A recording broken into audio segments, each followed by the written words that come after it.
여러분 안녕하세요. 중학생을 위한 과학 미들과학이에요. 오늘부터는 3학년 7단원 별과 우주에 대한 내용을 공부할 거고요. 오늘부터 2시간 동안 별의 거리를 구하는 방법을 알아볼 거예요. 두 내용 모두 이번 단원에서 아주 중요한 내용이니까 꼭 집중하기로 해요. 우선 오늘은 연주 시차를 이용해서 별까지의 거리를 구할 건데요. 연주 시차에서 이 시차가 뭔지를 한번 알아볼까요? 시차란 관측자가 서로 다른 지점에서 같은 물체를 바라봤을 때 그 물체의 배경이 달라지는 현상이 일어나게 되는데, 이때 두 관측 지점과 물체가 이루는 각을 시차라고 해요.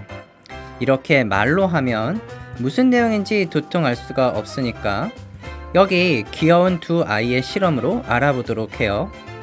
우선 두 아이가 있어요. 한 명은 관측자, 한 명은 물체예요. 관측자와 물체가 조금 떨어졌을 때 관측자는 중앙에서 왼쪽으로 3걸음 떨어진 지점에서 물체를 관측해요. 이때의 배경을 잘 봐주세요. 이번에는 관측자가 중앙에서 오른쪽으로 3걸음 떨어진 지점에서 물체를 관측해요. 그럼 아까의 배경과 지금의 배경이 좀 다르죠? 이와 같은 실험을 그림으로 나타낼 때 두 관측 지점과 물체가 이루는 각이 시차예요. 근데 만일 물체가 더 멀리 있으면 시차는 어떻게 될까요? 보고 있는 것처럼 멀리 떨어진 물체일수록 시차가 작아지는 걸 알 수가 있죠. 별에서도 마찬가지예요. 별에서는 시차가 아닌 연주 시차라는 걸 쓰는데, 연주 시차는 지구에서 6개월 간격으로 관측한 별의 시차의 2분의 1을 가리키는 것이고요. 그림으로 표현하면 다음과 같죠. 왜 6개월 간격이냐 하면 지구가 12개월 간격으로 한 바퀴 돌므로 지구의 공전 궤도에서 가장 멀리 떨어진 지점이 6개월 간격이기 때문이에요. 왜 2분의 1을 해주냐 하면 우리가 연주 시차를 통해서 구하게 되는 거리는 태양으로부터 이 별까지의 거리거든요. 그래서 태양을 기준으로 값을 측정해야 하는 거라서 시차의 절반 값을 구해주게 되는 거예요. 방금 이야기 나왔듯이 우리가 이 연주 시차를 측정하는 이유는 바로 별까지의 거리를 알기 위해서인데, 거리를 구하겠다고 줄자로 지구에서 별까지 잴 수는 없는 노릇이잖아요. 사실 우주과학자들이 이 별까지의 거리를 구하는 방법은 이 정도가 있어요.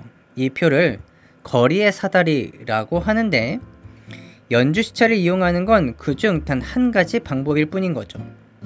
구하는 방법은 다음과 같아요. 즉, 별까지의 거리와 연주 시차는 반비례한다 라고 해도 되고, 수학적으로 역수관계이다 라고 해도 되는 거죠. 이때 단위를 주의 깊게 봐주세요. 연주 시차 옆에 땡땡 표시가 보이시죠? 이건 초인데 우리가 흔히 아는 시초가 아닌 각초예요. 우리가 흔히 각도기의 한 눈금을 보게 될 때 이 1도라는 것을 여러분들 지금 그림에서 보이시죠? 이 1도는 60분에 해당하고 1분은 60초에 해당하므로 이 1초라는 건 바로 이 1도를 3600분의 1로 나눈 것과 같아요. 이 1초라는 게 얼마나 미치도록 작은 단위인지 여러분이 알 수가 있는 것이죠.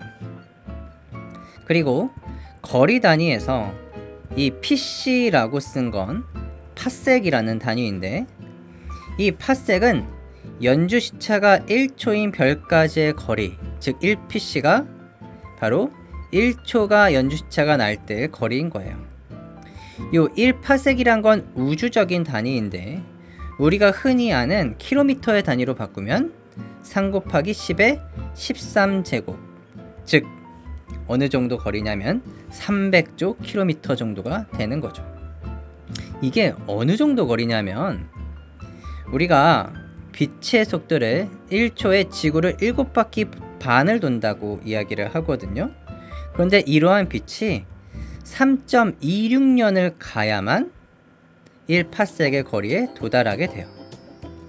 즉 이 3.26년 동안 가는 빛의 거리, 이것을 ly, light year라고 하고, 이것을 3.26 광년, 이런 미친 여자 아니고요. 빛이 1년 동안 가는 거리라는 뜻의 광년이라고 해요. 자, 그럼 배운 내용을 한번 적용을 해볼까요?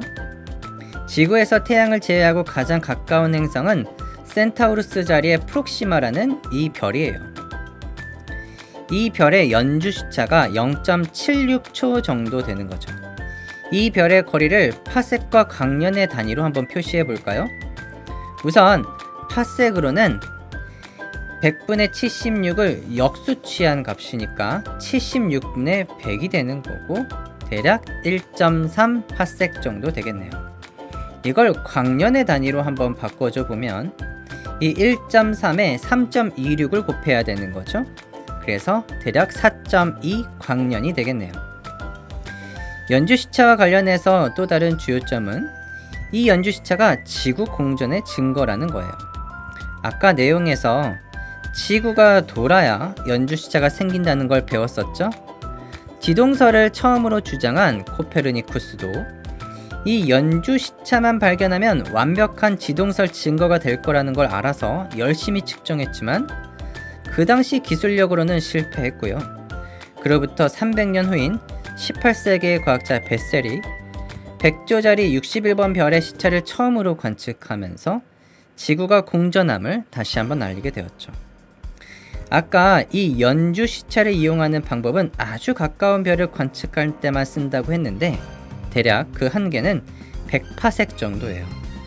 왜냐하면 이 100파섹이라는 건 연주 시차가 100분의 1초라는 얘기고, 각도기로 따지면 이 1도를 36만 분의 1로 자른 각도라는 거거든요. 이 정도의 각도는 우리 인간의 관점에서는 거의 차이가 없는 것이고, 아주 정밀한 기계에서도 측정 자체가 굉장히 어려운 것이죠. 따라서 아주 정밀한 기계로도 이 100분의 1초라는 건 측정하기 어렵다는 거예요. 근데 사실 대부분의 별들은 100파섹 정도가 아니라 수억 파섹 이상의 거리가 떨어져 있거든요. 그럼 그런 별들은 어떻게 거리를 알아낼 수 있을지 다음 시간에 살펴보도록 해요. 그럼 여러분, 다음 시간에 봐요. 안녕.